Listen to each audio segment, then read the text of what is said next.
Calls for more safety coming from Washington to the Queen City this morning. Members of Congress will be in Charlotte today for a hearing focused on violent crime and public safety. The House Judiciary Subcommittee on Oversight will hold a field hearing at 10 this morning.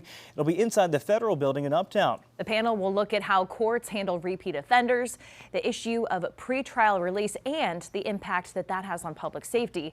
Today's hearing was organized in response to the light rail stabbing death of Irina Zarutska. And one of the lawmakers that we will see here in Charlotte this morning is Republican Representative Mark Harris, who joins us live now. Congressman Harris, good morning, and thank you so much for joining us.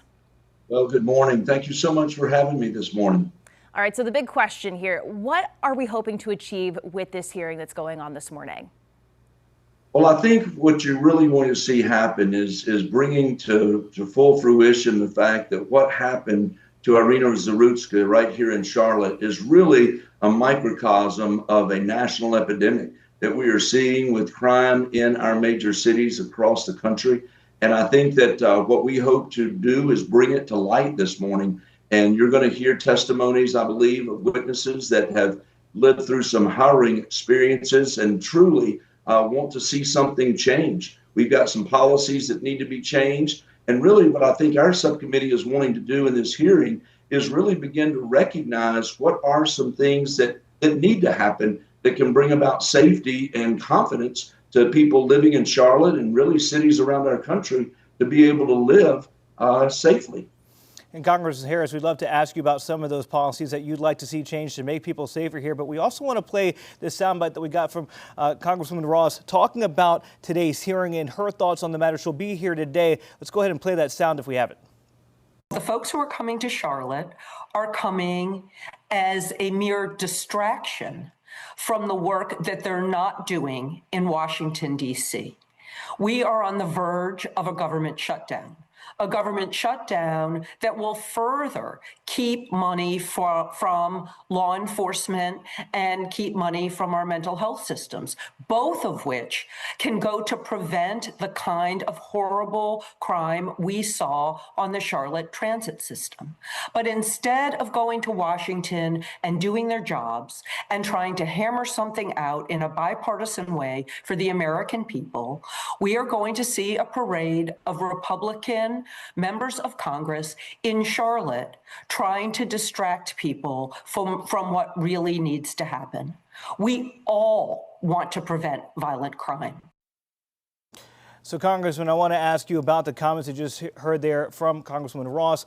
We know that from CMPD that violent crime is down this year compared to last year, but your thoughts on what she's saying of having this field hearing when we're facing a government shutdown? Well, first of all, I'm almost left speechless at that clip that you just played.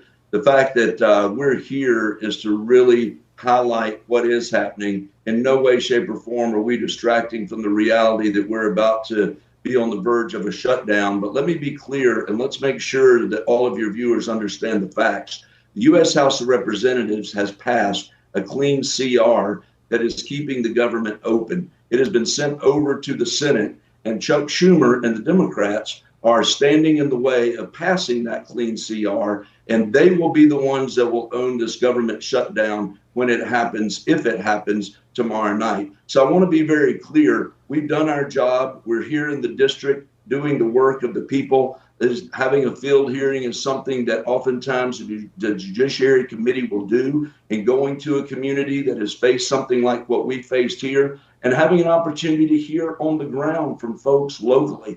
And what we feel like needs to happen, there's several things the state legislature has already stepped up, and we're waiting to see if Josh Stein is going to sign that bill into law. And he's been urged to do it. The vice president last week urged Governor Stein to sign that bill into law. And he's been hedgy. He refuses to answer the question of whether or not he's going to sign it, but that needs to happen. We're also looking to introduce legislation myself this week there in Congress that is going to be looking at highlighting communities that are trying to operate with cashless bail and trying to just put people out on the street. We've got to remember the facts in this case. A 14-time individual arrested 14 times and yet put back out on the streets, served 5 years in prison for a violent crime, and yet put back out on the street, even after he sat in front of a magistrate. We've called that this magistrate needs to be removed. Obviously, anyone who had the facts in front of them about this individual, DeCarlos Brown, would have held him and kept him incarcerated. But this magistrate did not, put him back out on the streets, and we saw the taking of an innocent life. And this is just not acceptable. Well, obviously, Congressman, this case really taking national headlines, and Democrats and Republicans both agree that they want to prevent violent crime. But the conversation of the best way to do that, you mentioned a couple there, but also we're talking about mental health policies and funding. Is that something that you guys plan to also address here?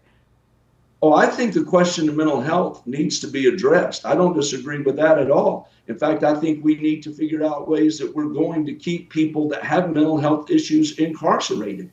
And I think that we need to come up with a plan for that. And I have no problems with doing that and spending funding on mental health that will, again, deal with the issue. But the incarceration is what we've got to recognize. And there were some laws that were put into place when Governor Cooper was governor at that time, and he, after the COVID crisis, went out and issued all kinds of information that called for these DEI policies.